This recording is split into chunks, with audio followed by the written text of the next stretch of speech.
Welcome back to the Healer's Moon podcast, where we talk about all things folk healing to help you connect to your body, your roots, and your spirit on the deepest level possible. My name is Val, and this episode we will be talking about grandmother medicine with Kat from the Olive Tree and the Moon.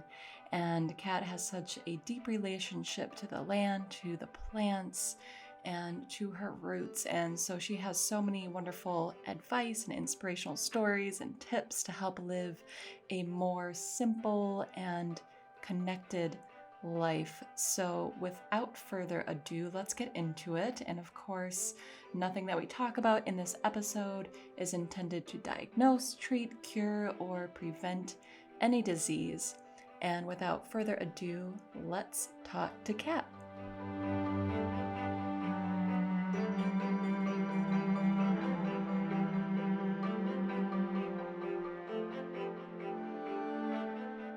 So, Kat, thank you so much for being here today. It's an absolute honor to have you on. I'm so honored to be on. So thank you for inviting me and having me.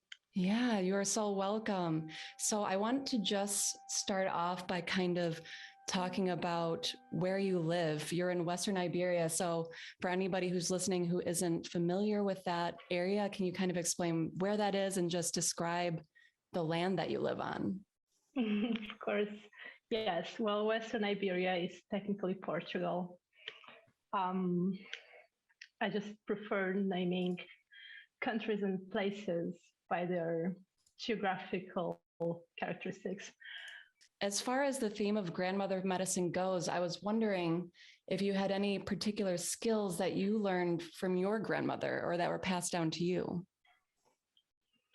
I have two grandmothers, and they are both very different and come from different places. So my paternal lineage is Portuguese, white, from the region I live in. And my maternal lineage is Angolan, black. And they live, well, part of this family lives in Portugal too. So my lineages are quite distinct. Yeah. And my relationships with my grandmothers are as well. And while one could think that I have a very strong relationship to my paternal grandmother, who was deceased when I was a teenager, it's complicated. Yeah. While at the time when I was a child, I didn't realize. I now see that she wasn't very communicative. And there's a lot of things I could have learned that I didn't, also because she passed away when I was quite young, early teenager. And maybe at the time I wasn't so interested in learning some of these things. So I am much closer to my maternal grandmother, who lives, well, very far away from where she grew up, in a city, in a small flat. And so I have learned many things from both of them, and they're very different. But maybe the ones I hold the dearest to my heart are some teachings from my maternal grandmother, so my mom's mom. And it's just so simple. It's family, family and laughter and joy. And I find that this is the very core of my Black family, opposed to my white family. And I hold this so close to my heart, these feelings of joy, of communion, of finding common ground, of arguing in gentle, very gentle ways, and bonding over food. And while this isn't necessarily a skill, it's something that I carry with me. Yeah, that's wonderful. And I think also, in both sides of your family, your connection with both of those grandmas, I think kind of embodies grandmother medicine in general, because it's complicated. Family is complicated. Ancestry is complicated. And so to have these different sort of almost opposing relationships, I feel like kind of embodies that. And also kind of what you were saying, I actually had sort of a similar relationship with my paternal grandmother as well.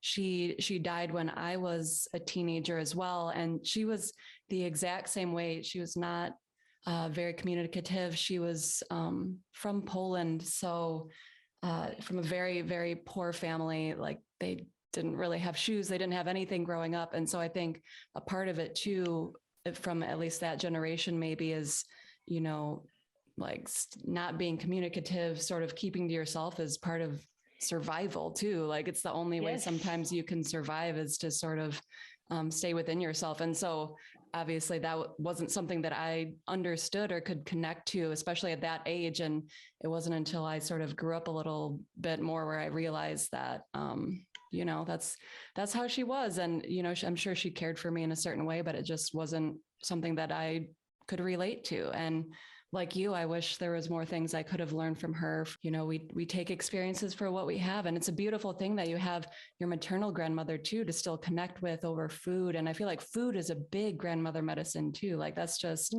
food is healing in itself. So that's so wonderful. So as far as your lineages go, we were kind of getting into that a little bit.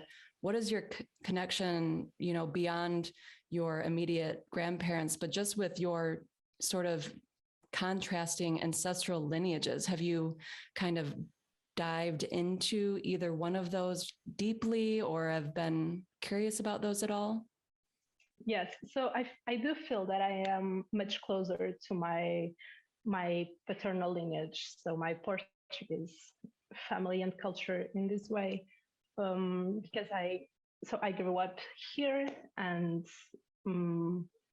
I never traveled abroad to meet my family that still lives in Angola.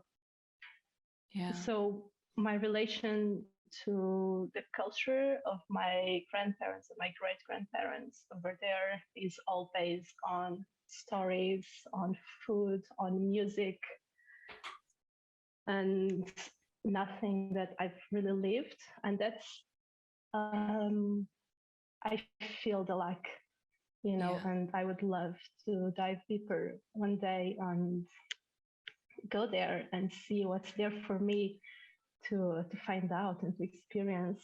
I know that's so beautiful. And man, it's just so unfortunate because that's just how it is with so many cultures, especially with colonization and everything that's happened, especially back then, those things just weren't written down and whatnot. And so it is beautiful when just so those little tidbits sort of like live on somehow, like through food or through stories and things like that. And like you said, what sort of food, I guess, brings back that sort of, I don't know, ancestral feeling for you? Is there like a specific food that you're like, oh man, this brings me back, or this makes me feel connected, you know?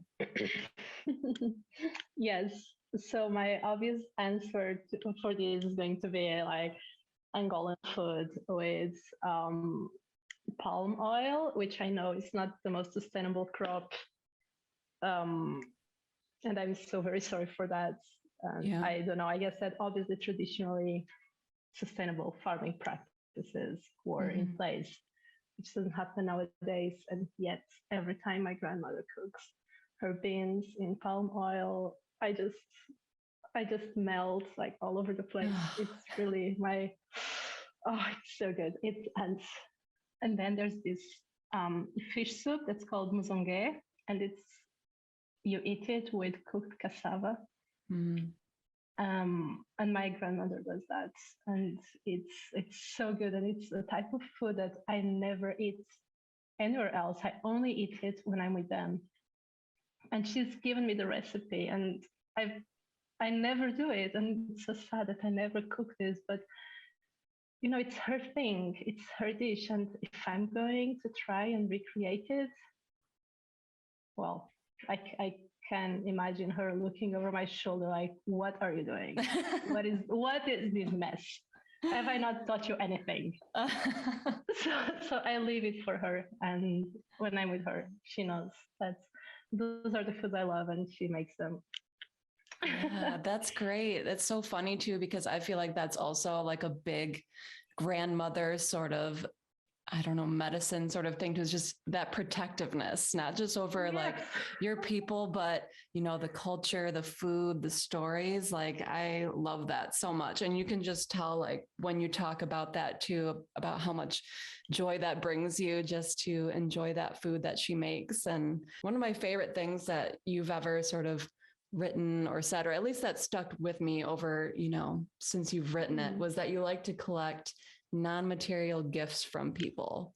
And when I read that, I was like, oh, that is so good. I love that so much. So I was wondering if you could kind of describe what you mean by that and let me know what your favorite gift that you've ever collected from someone is. Yes, perfect. So for anyone listening who's wondering, like, what the heck is a non-material gift? For me, these are, it's as if they're offerings from other people, or you can see them as offerings. You know, if you're going to be very clear, you could say a gift, like a teaching, a skill. So imagine, you know, you have a very good friend who taught you how to knit or to carve spoons. That's what my post was about, a friend who was teaching me how to carve spoons. Or you have a friend that has this very special practice that they do before starting a meal, and you learn it from them, and then you carry it with you as you go along with your life. And those are the non-material gifts, things that someone has passed to you, and that you just take with you, and they remind you of that person. So my favorite non-material gifts. All right, so I'm going to say knitting. Okay. And I've learned knitting from my mom, who used to knit, although at the time I didn't really give it much attention. I mean, I cherished the things she did, but I wasn't interested in learning how to do it myself. My second teacher or gifter of knitting was the mom of a partner I had. We spent the whole Christmas holiday at her house knitting. And that is so special. It was one of my favorite Christmas holidays. And then there was a friend visiting from a farm in France, and I met her through Instagram. And she came over and brought all of her knitting stuff. And she sat with me, and she actually taught me how to knit. So I had seen it being done. I knew the two basic stitches, knitting and purling. But when she sat down with me, she taught me how to read a pattern, how to actually work with these stitches to create pieces. So that's when I started knitting. And these are like the three people that passed me with this super special gift. I love that. When I was thinking about this question, I realized that I have another non-material gift, which isn't conscious. Like I never did an effort to take on this gift, but somehow it just found its way to me. So over the years, in the last like 3-4 years, I realized that I do this thing that my grandmother does. Like the discontent. How do you say like contempt? Anyway, it goes like this. Yes. Yeah, that's a perfect word for it. Perfect. And I find myself doing this. And I was like, where is this coming from? Oh, I see. Oh my gosh. And you know, I think I just have to accept it. It's part of me now. I love that. Oh my God. I love too that you see that as a gift and not like sort of, I don't know, some people see themselves like parts of other people and themselves and they're like, oh God, why? Like, I don't need this habit, this bad habit, but it's a gift. It's a connection to your family. And I love that. I also love that you say that you collect these gifts, like how someone would collect, I don't know, stones or gems or trinkets or something like this. You collect these skills and these memories and these connections. And I think that's just the way you worded it was so beautiful. I love it. And obviously knitting is not the only thing you do. You do all sorts of other stuff. You spin your own wool, you cook a lot of food, and like you have all these cute little crafts. You know how to do so many just very, I feel like, important sort of crafts and tasks. So I guess if somebody, reads your blog or is listening to this interview and wants to live maybe a more connected, sort of simple life, what would you say are maybe the first skills or crafts that those people should, or maybe at least like, look into learning if they want to sort of pursue that kind of lifestyle? Beautiful. So I think I have two answers for this, and maybe they meet in the middle. My first answer is to look into our most basic needs. What are the things we need the most? We need food, we need clothing, we need a roof over our heads. So maybe leaning into crafts that offer answers to these basic needs. Maybe you can learn how to prepare like food from wild foods around you, or process something that's readily available in your bioregion. Or maybe you can learn how to make clothes, whatever shape it takes, from weaving to knitting to even embroidery. Roofs over our heads. Well, that requires some more space, but you can totally learn some basic carpentry skills, or working with stone and mud.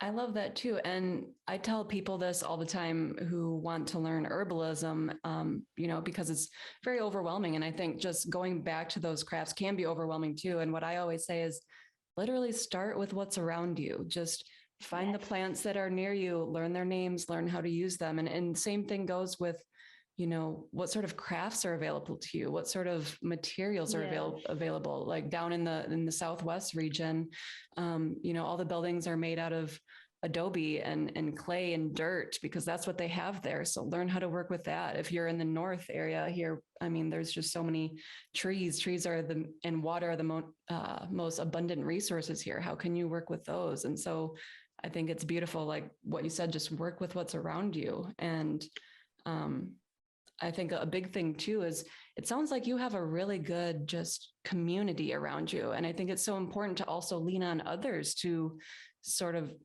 help you live that sort of lifestyle, because you can't do it all on your own. So I don't know, at least that's what I get from sort of your writings, is that you have a lot of good people that you live near too. Mm-hmm. Yes, we do. And that's so important.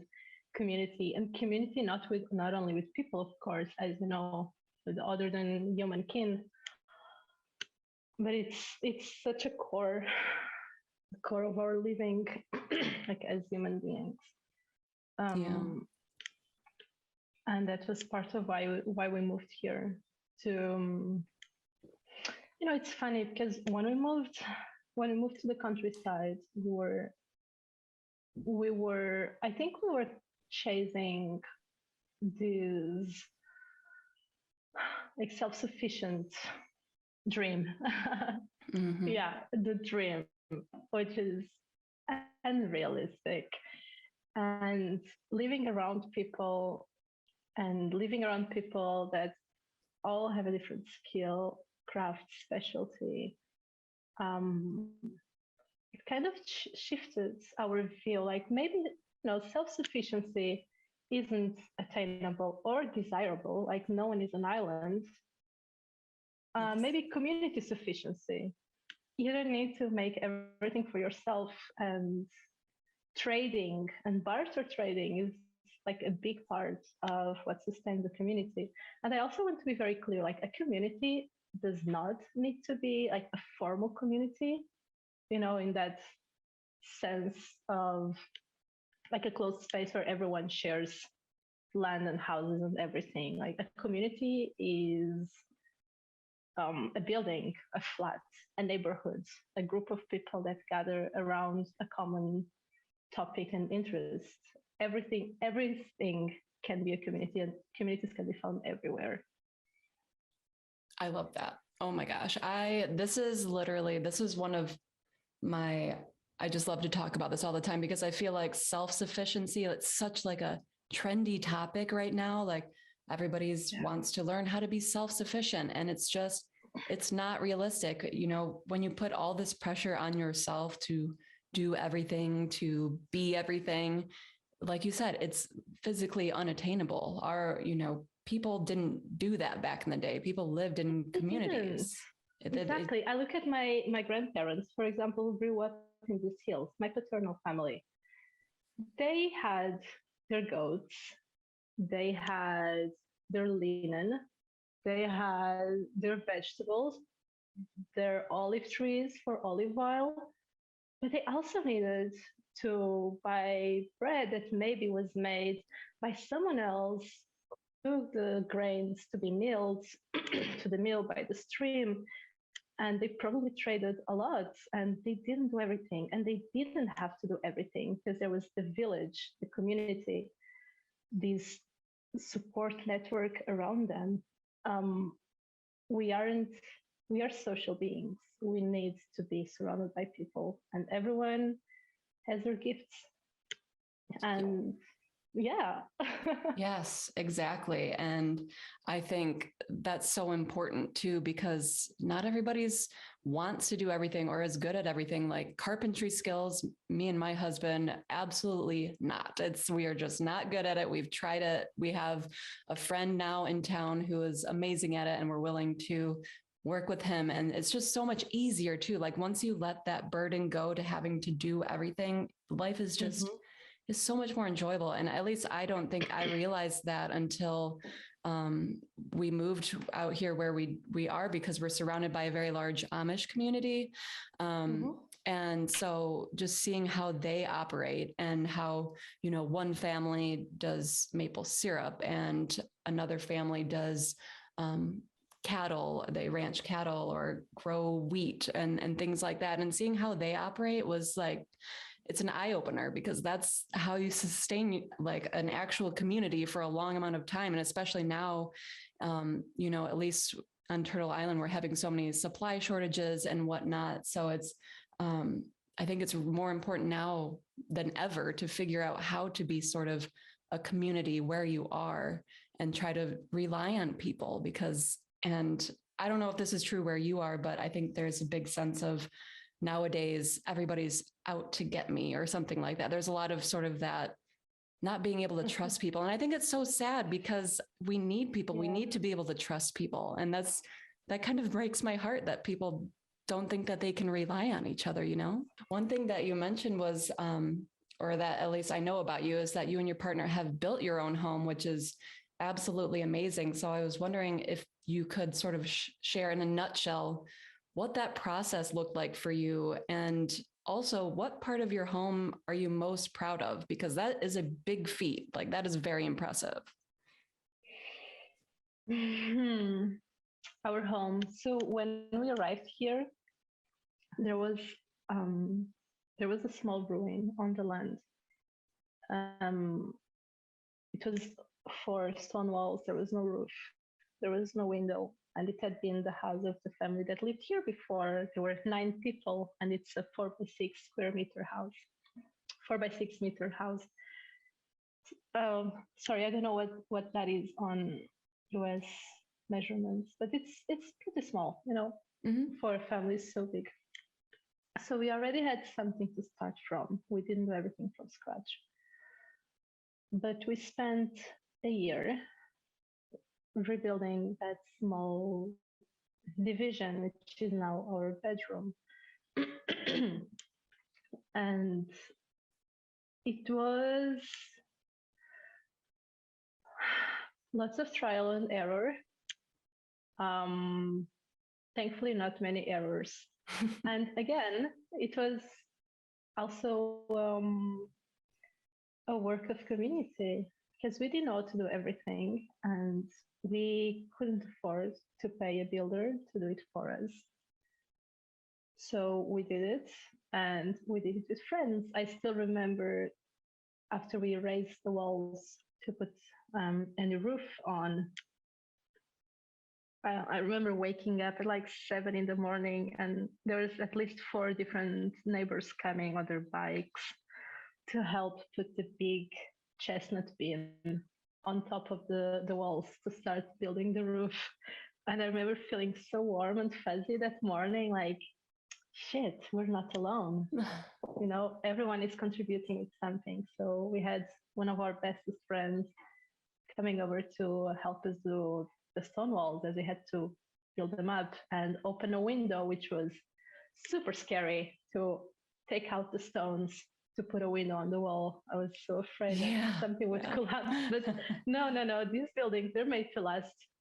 And entire walls don't collapse like that. So we have the window, and it was with our friend's help. Then we have a good friend that's really good at plastering, and we did the plaster with sand and lime. So we're sticking with the natural materials, and he plastered all the inside of the house. Then we had someone else who's been here for 30 years, 30 years. And he is a carpenter, and he's really good at building roofs. So after the beam was there, he came with his partner, and we spent like 2 days together putting all the tiles and insulation on. So the bedroom is definitely my favorite part of the house, because it wasn't just us. It was like it's a fruit of labor made by friends. Wow. And all these beautiful memories in there. Oh my gosh, that's beautiful. Then for the kitchen, at that time, luckily we had some more means, and we hired someone to help us build the kitchen. Some work with them, but it's not as special as the bedroom. We had to do it like that because we had no option. Either we would do it ourselves and be shit because we were still learning, or we wouldn't. We had to really lean on our friends and our neighbors, our community, really. Yeah, that just makes me so warm and fuzzy inside. I just love that you like woke up and had all these people just at your door ready to help you out. That's seriously, what else can you really ask for out of life, right? Is to be surrounded by people that care about you, right? That's wonderful. And now that, you've had this house now and are starting to, you have a daughter, you have a family there. Are there any of your, do you have any favorite seasonal household traditions or rituals that you've been doing or are, want to start doing? Yes. Yeah. I think it was especially after the birth of our daughter, that I wanted to implement some more seasonal traditions. Sorry, that is my cat. I've got one cat on my lap too, so I understand. Oh, she will come back at some point. Yeah. And yeah, so when I was by myself or just my partner, I think I didn't give as much importance to traditions and rituals. I know, maybe I was just focusing on other things. But after she was born, I wanted to make it really special, and for her as well, to mark the passing seasons in intangible ways.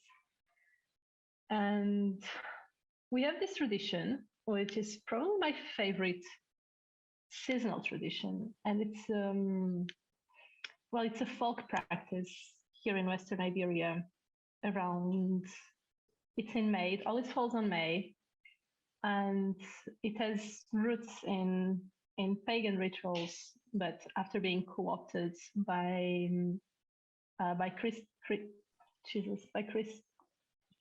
my gosh, how do you say that? Christianism. Christians, yeah, Christianization or whatever. Yeah, whatever. Now it falls 40 days after Easter. Exactly 40 days after Easter. And we call it Dia da Espiga. And Espiga is, it's the year, like the year of corn or the year of wheat. That's Espiga in Portuguese. And in the Dia da Espiga, at midday, people go out to the fields and they collect a very specific bouquet of plants. So there is rosemary, which stands for health and strength. There is poppies, like bright red poppies that symbolize love. There is one, I think it's only one olive branch that stands for peace. Olive can also stand for light, because olive oil was traditionally used for like those like candle. It's not a candle, it's like a lantern. You know what I mean? Yeah, sorry, you're good. So peace and light, or knowledge. There is marigold, like the corn marigold, the bright yellow wild marigold on the fields. And that one stands for wealth, like money, gold. And there is the ear, like some ears of wheat, always in an uneven number. And they stand for bread. And then there's grapevine, like a little branch of a grapevine, but obviously stands for joy. So these plants are collected and tied in a bouquet, and it's hung behind your kitchen door, and it should stay there for a whole year. And then next year you make another one. So these are like the little wishes for the year. Then you can there's also this tradition, like throughout the year, when there's a thunderstorm, you can burn a little bit of your bouquet to just to bring luck and protection. Wow. Yes. Does your daughter participate in that too? She does. And they started taking these more seriously some years ago. And it's so funny because she goes to a little local school just up the hill. And it's, we are in the interior. We're quite far away from towns. And the population is quite aged as well. And the school is very small. So they also do a lot of traditional activities and practices. And last year I did my little Spiga, and then I wanted to take my daughter out with me after school so she could make her own. And she came back from school with her own Spiga, because they did it at school as well. I was so happy. Like, it's beautiful to see that these traditions still live on here, and that the kids are also doing it.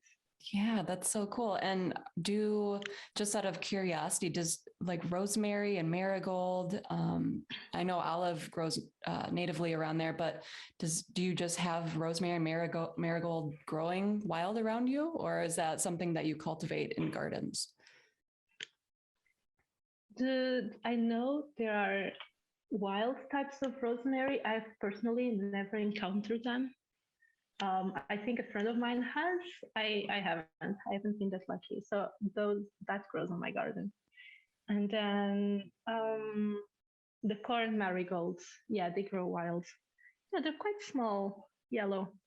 Yeah, they're beautiful. Yeah, rosemary is one of my all-time favorite plants. I'm trying to figure out how to grow it where I am in this northern climate, but I did find a variety that grows, I believe, up to the hardiness zone. I think it's 5A or something like that. So I'm hoping it survives. It's the first time I've grown it this summer. So I'm hoping it survives till next summer. So I guess we'll find out, but I absolutely love rosemary. It's just a wonderful good plant. luck. Yeah, thank you. One of my favorites too. Thank you. Yeah, and I actually wanted to ask for the next question, kind of plant related. Is there any sort of plant that is either grows wild near you or that you grow that sort of feels like that grandmother medicine to you, you know, if it has those traditions or connects to you in that sort of way? Yes, yes. Well, when I look around me, there are some plants, and I find them, they're like my plant allies because these are the plants I rely the most on. There is Acorn. So there are about 3 different Acorn bushes on our hill. Actually, some more, but these are the ones closer to our house. And I love it because there's one at the entrance, like the lands we live in. There's one right next to the house, and there's one right next to the garden. And it's so special because these plants for me, they're very caring, but also very protective. And I find that they are in such important, like symbolic places throughout the land. And I really feel this very nurturing energy from them. Rosemary is also one of my grandmother plants. You probably can, you probably know why. Yes. So loving, so loving. Nettle, also it grows by the stream where we live, and I have planted it in the garden, which probably for many people sounds pretty nonsensical, but our climate is very dry here. And if I don't plant them, they just don't survive because they need to live by a stream. And the stream is quite far away. I need to tend for them, otherwise they just dry out. So they're in the garden, they're pretty controlled. And they're one of my favorite plants to work with. Mine they too. Have this they're like this grandmother you're a little bit afraid of, you know, because she can snap at you. That's nettles for me, but yet you can't be too far away. Yes. You just love her. Yes. Yes, one of my other plants would be plantain. I feel it's so stable and rooted and like very calm. I feel a very calm energy about this plant. And turn to plantain a lot. And then lastly, and maybe the most important grandmother plant is lemon balm. And it is a grandmother plant for me in 2 different ways. Well, one, because it's a plant I work with a lot when I feel that I really need that uplifting energy of lemon balm when I'm feeling heavy and down and can really use a little support on my nervous system. But also because the plant I have on my garden comes from my grandmother's house. When we lived in the village, I found a little patch of rosemary growing in her garden. And I don't know if she had cultivated it when she was alive or if it just spontaneously grew there. But I took a little rootstock and put it in a vase. And when I moved here, I planted it in the garden. And the plant is so happy and it's spreading and it's practically taken over a whole garden bed now. So it is my grandmother in a way, because it's one of the very few physical things I have from my grandmother here at home. Wow, that's beautiful. And wow, it seems like that's a message from your grandma in some way too, which is yes, absolutely beautiful that you were able to take it home. And oh man, this is such a good list of plants too. I absolutely adore all of these plants. I also grow nettle in my garden, but sort of, course you do. you know, I can't help it. And oppositely, it's not very dry, but it's very shaded where I am. So it doesn't really get out of hand where I live either, but you know, to each his own. So it is what it is. But I love nettle, plantain, lemon balm, hawthorn. Oh my gosh, these are all so wonderful. Do you usually use these in teas or just different depending on what you need at the time? Yes, lots of teas. I love working with the plants in the simple way. Water, fire, a cup of tea, like really tasting the plants. Yes. But I also turn hawthorn and lemon balm. Usually, I make oxymel with them or elixirs, so I can take them with me in my pocket sometimes. Yeah. Easier than a cup of tea. I love oxymels for winter too, because they're just so good at extracting all of those nutrients and minerals. And it's just so kind of like fortifying when it's so, you know, just kind of sparse during this time of year. So it's a great way to kind of take those fresh plant nutrients into a different season with you, which I absolutely just adore. It's so wonderful. And some two other trees that I know you work with a lot and you just do all sorts of different things with them. You've talked about olive tree a little bit, and I also know that you have a lot of oaks around. You make acorn flour and all of that. So I was hoping that you could tell us a little bit about what your relationship is with these two trees and how you work with them, because we have a lot of oaks here, but I have never even encountered an olive tree. So I would love to hear more about that. So olive trees and oaks.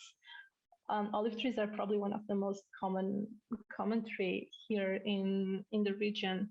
Well, they're super important for us because olive oil is the only oil we cook with, as most people in the region.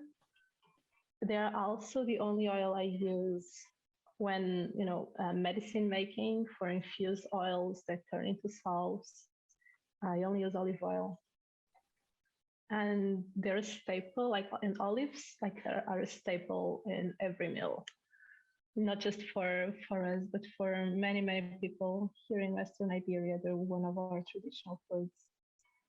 And they've been with my paternal lineage since, gosh, I don't know, since always, I guess.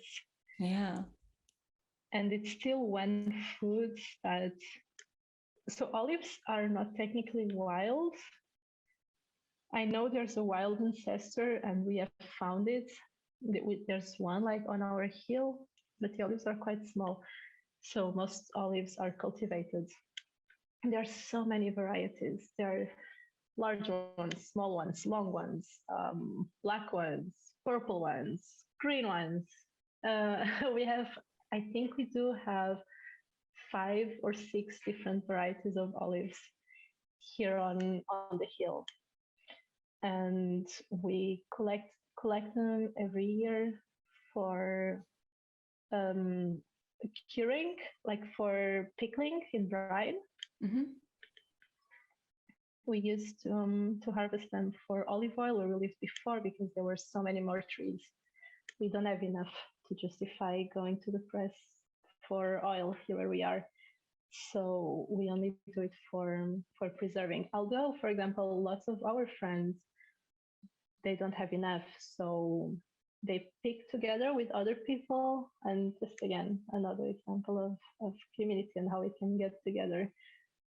You get together with someone that has many and that needs a hand picking them. So you pick it all together, you go to the press, and then you divide the olive oil by everyone. And then acorns. I only started really looking into acorns about 3 years ago, and it's quite mind-blowing that there is so many. Like there are so many different oaks here in the region, and most of the acorns end up being given to pigs, which is great. Like, go pigs, it's amazing for them. But it's also a lot of food that's going to waste in a way, because most people don't eat them, and yet they've been one of the most important sources of food for the many people that have dwelt here in Western Iberia. And with time, modern era, with globalization, with supermarkets, it's the same tendency of most wild foods to just lose popularity. And and I've been trying to just to bring some of it back into our diet. And yet with acorns and like some other foods, I think the tie was severed like so long ago that I have never met anyone who still remembers how to process acorns, because they remember their grandparents doing it. Mm-hmm. So it's been a lot of trying out and messing up and just trying to find a way that works for us on how to incorporate them into the diet. So the first attempt I did was Acorn Coffee. And one of the elders where we lived before, she remembers hearing from someone that holm oak, we call it asneira, gives really sweet acorns. And she was talking about how you can make like popcorns with holm oak. What? Really? I know. I was like, what? I don't know. Is it really? Because I've tried and it didn't work out. But again, it's one of these things, like she heard it from someone who maybe heard it from someone, but they don't remember. And, she was like one of our best friends there. She was this almost 8-year-old woman that had never left the village. She knew everything there was to know about local plants, about folk medicine, about the best times to plant things in the garden. We learned so much from her. Wow. So when she told me about the holm oak, I knew like, okay, I need to keep this. This is going to be like one of my non-material gifts from Alexandrina, the holm oak. So some years ago, I collected like a little basket of little acorns from home to make into coffee. And that's how the Acorn Coffee adventure started. And this year I tried flour for the first time, which is very exciting and very challenging. Yes, it is. It is. So I would love to know, like, how did our ancestors do this? Because it's really hard. It's hard. There's the leaching, there's the cracking, there's the milling. And there are so many steps onto the process. It's not like taking the grains to the mill and get it pressed into flour, because there's a lot of little steps along the way. And I would love to know what's the answer. Yeah, I know.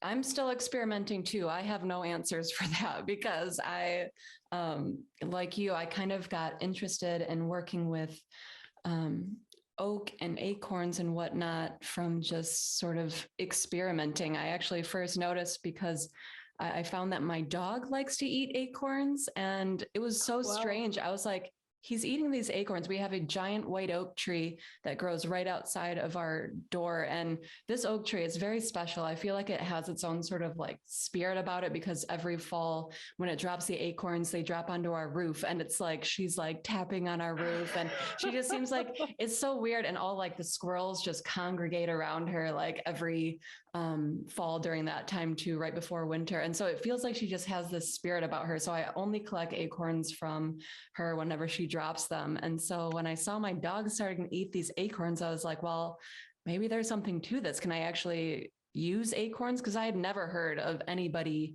using acorns for anything other than like decoration or something like that, at least in this part. And so when I started researching, I was like, oh, you can actually use this as food. It's a very nutritious food that you can make. It's actually a little bit healthier than regular flour, wheat flour too. So just those added nutrients was kind of what attracted me to trying to work with it. And I've tried a couple different batches now, and yeah, I don't even know if I'm doing it right. I just have a really heavy rock, and I just crack them open. I spend hours just peeling them off and leaching, continue to leach and processing and whatnot. And even just the process though is just a really, even though it's long and difficult, it's kind of enjoyable because it just gets you back into your body. Because at least for me, I live in my head a lot. So being able to work with my hands and doing something that's so sort of tedious at times was kind of relaxing for me, at least. I don't know. Yeah, no, I hear you. And I think that it's a lot of us working with wild foods feel similarly because it is tedious, it is boring. You wish you were doing something else with your friends, but you're stuck there. Yes. Dedicating your time and your energy into something that's going to feed you. So special. I love it. Yeah. And even though I hate it at the time. Oh, it's a love-hate relationship. It's it's with like anything worthwhile, there's a lot of different sides to it, So but in the end of the day, I mean, I love trying those things. And I love when you experiment too. I feel like a lot of times we get so caught up in the details that we just let yourself experiment with stuff. Sometimes it doesn't work out, but I feel like you learn a lot more than you fail. And like you mentioned, some acorns are sweeter than others. And I don't think you really figure that out until you start working with different sorts of oaks. And I think there's about 5 different types of oak trees that grow around where I live. And at least for me, the white oak is definitely the sweetest. Black oak and red oak are have a lot more tannins, which makes them a lot more astringent and sort of bitter tasting. So I think just experimenting is half the fun for me, at least. I'm very curious about that stuff. And me too. And have you ever tried using any of the oak for medicinal purposes, like the bark or the leaves or anything like that? Not consistently. I have worked with oak bark. Once I had a very bad, I think it was something on my throat, maybe like some kind of very strong inflammation. And I was working with it, but it was quite a while ago, so I wouldn't necessarily be the best to be quoted on this. What about you? Yeah, I mean, that would be a perfect situation for it because it's very like the acorns. They're very astringent because of those tannins. Mm-hmm. So it's a great way to get rid of inflammation. And it's also antiviral, antibacterial. So if there is any sort of infection, it's great for that. I think a lot of people mostly use it for topical purposes, but I think some people also, you can use it in the bark in teas and stuff, along with probably some other plants, maybe like plantain or anything like that, as far as for maybe diarrhea or digestive issues, to just sort of tighten up those internal linings, which makes sense why it would work for your throat too, because that sort of internal lining is really where oak shines. So it's a really great tree to work with all around, and they're so abundant. So I don't know, I got this message just kind of from the plants this summer. It just feels like there's so much medicine that they want to give that people aren't really listening to or, want to learn about, or they just forgot about it. And so I don't know, I guess if anybody's listening to this that wants to learn more about plant medicine, go find an oak tree. Even just being around oak in general is just it's a very strengthening sort of tree. Just sitting under an oak tree, it's a really great experience. And like I said, the entire tree is medicinal and it's pretty safe too. It's not like it's, you have to worry about toxicity or anything like that. But yeah, I love oak. Oak is one of my absolute favorites. It's so wonderful.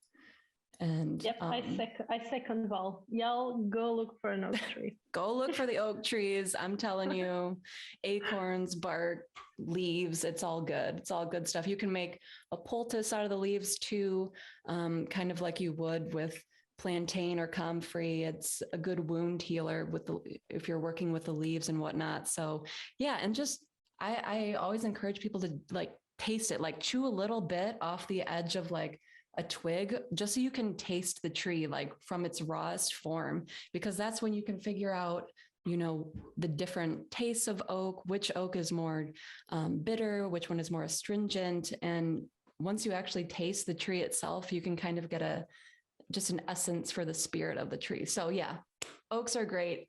Everybody should go sit by an oak. I'm nodding here. I love what you say about tasting the tree. And it's not just for the tree, isn't it? Like all these herbs we can work with, as long as you're 200% sure of their edibility, of course. Tasting the plant is like it's the gateway to knowing how to work alongside these plants.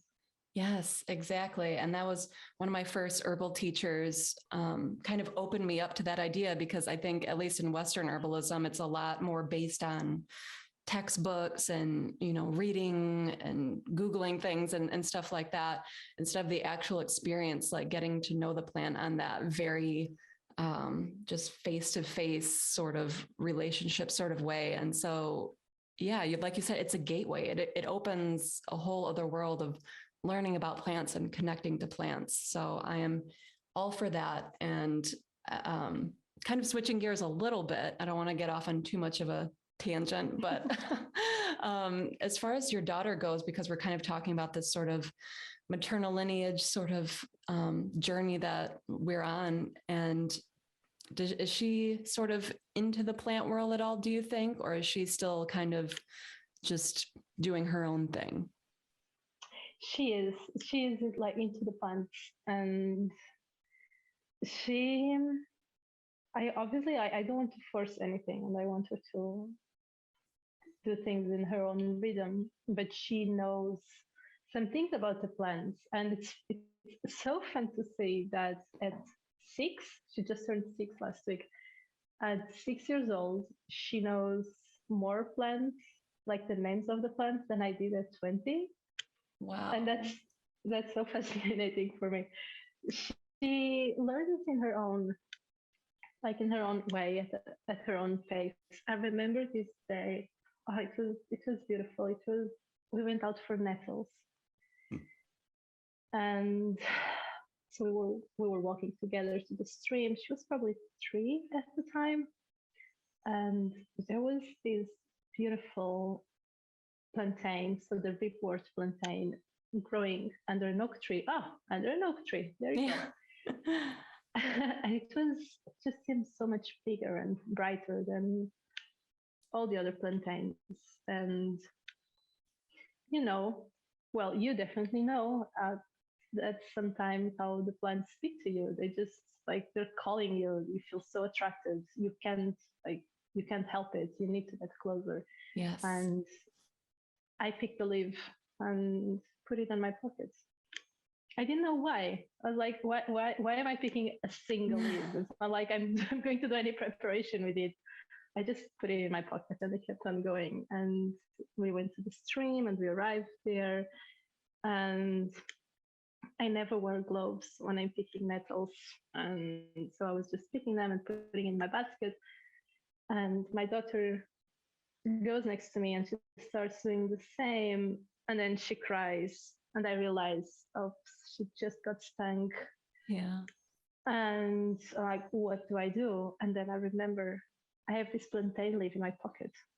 So I just pick it out, and I start, I put it in my mouth, and I start chewing on it and I make a little poultice and put it on where it burns on her hand.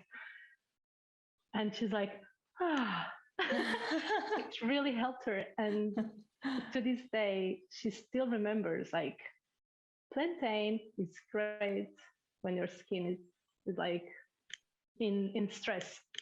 Wow. Oh my gosh, that story gave me little butterflies. I love that. I just love how that's the thing too, is I feel like we need to just explain everything nowadays. But sometimes when you just sort of trust the plants, trust yourself, trust everything around you, things just kind of fall into place. I love that. And like you said, she's never going to forget that now. That's so wonderful. No. Oh man, I love that. I love this. Yeah, I love these stories about how plants speak to people. There was this plant I was quite attracted to, poke. pokeberry, like pokeweed and the Yes. berries. Yep. And I had experimented with the ink a little bit in the past. And then last year I was dealing with something, and I don't want to go into like the prescriptive route here or anything. So anyway, I was dealing with something, and this plant kept popping in my dreams, and it was so odd. Like, why it spoke in my dreams? And I remember like I was dreaming of elderberry, and someone had mistaken elderberry for poke. And I was trying to explain them the difference. I was like, yeah, but you know, poke is all right. And I woke up and I was like, what? No, poke is not all right. What was I saying? and I think poke popped up in my dreams like 2 or 3 times. And I started reading about this plant and speaking to a herbalist friend. And I realized that poke was exactly what my body was needing at the time, like poke roots. So, you know, I just dug up some roots and started working with this plant. And it was like I had never expected a plant to pop up on my mind like this without explanation, and then turning out to be exactly what I was needing. Oh my gosh, that happens. I mean, and this just is a great example of if you're trying to connect to plants or listen to plants, try and work with your dreams too.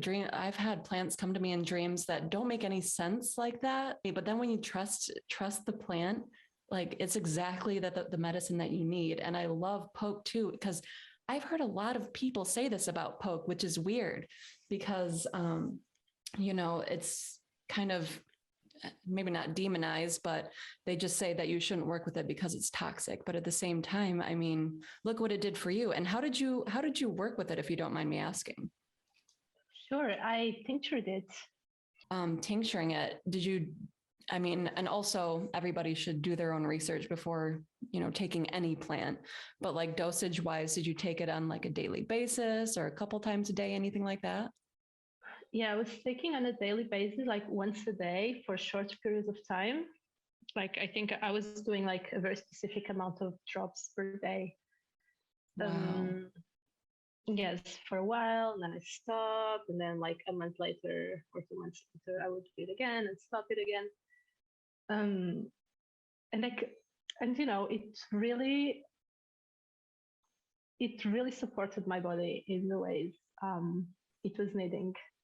You know, like poison, maybe this isn't a very popular opinion, or maybe it is, like poison isn't a dose. And there's also so many ways of working with the plant, not just ingesting it or using it topically. Sometimes all you need from a plant is to just spend some time with it, sit with it, breathe it in, watch it, see what animals get close to it, which insects are attracted. I love that. The connection can happen in so many different layers. It's so true. And I feel like a plant that grows here while it's wintergreen. And a lot of people, you can't even really find wintergreen on the market if you even wanted to work with wintergreen medicine, because a lot of people say that it's toxic, which in essential oil form, it is. I think a teaspoon of wintergreen oil will kill you, but people don't realize that a plant is made up of so many different compounds than just this very sort of concentrated chemical that you find, you know, either in prescription drugs or essential oils. It's just there's probably 50 pounds or 20 pounds of wintergreen concentrated in this tiny little bit. So working with a fresh plant of wintergreen is something totally different than working with essential oil of wintergreen.